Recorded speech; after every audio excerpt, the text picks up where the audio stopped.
Հարգելի քաղաքացիներ, բարի օր ձեզ։ Ուզում եմ ներկայացնել ամփոփ տեղեկատվություն Հայաստանում սուրշնչական վարակներով համաճարակային իրավիճակը։ Մենք ամենօրյա մոնիտորինգ ենք իրականացնում թե հիվանդացության եւ թե ԱԱՊ հիվանդանոցային օղակ եւ շտապ օգնության ծառայության դիմելության աճի մասով եւ իհարկե մանկապարտեզներում եւ դպրոցներում բացակայությունների թվի մասով։ Հարգելի քաղաքացիներ, ընդհանուր դպրոցների կամ մանկապարտեզների դասապրոցեսը կանգնեցնելու մենք իրավիճակ չունենք, սակայն մենք ունենք շատ հստակ մեթոդ եւ գծագրված մեխանիզմ աշխատանքի, որ այն դասարանները, որտեղ բացակայությունների թիվը 20%-ից ավել է, այս դասարանները կարող են անցնել հեռավար ուսուցման։ Մենք մեր կրթության գործընկերների հետ ամենօրյա կապի մեջ ենք եւ այս հետ մոնիտորինգի արդյունքներով դասարանները ինքնուրույն կարող են անցնել հեռավար դասապրոցեսի, որ մի կողմից պաշտպանենք մեր երեխաների առողջությունը եւ հնարավորություն տանք, որպիսի վարակի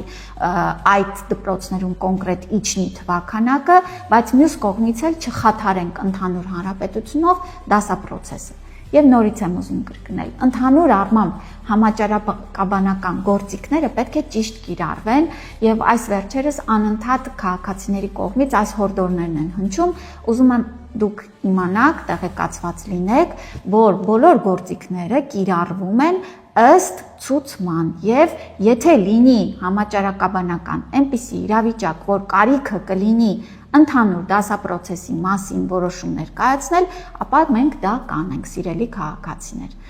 Առողջ եղեք, խնդրում ենք այն քաղաքացիները, ովքեր որ չունեն ախտանշաններ եւ կարող են պատվաստվել, օր առաջ պատվաստվեն, որովհետև այսօր շրջանառվող գրիպի շտամը ատիպիկ շտամ է եւ բավական ագրեսիվ է։ Դրա ուրեմն պատվաստանյութում արկա հակամարմինները վստահ եղեք, պաշտպանական շերտ կձևավորեն եւ չեք վարակվի այս տարվա այս ագրեսիվ շտամով կամ վարակվելու պարագայում շատ ավելի թեթև ախտանշաններով կտանեք։ Առողջ եղեք, հետևեք ձեր առողջությանը։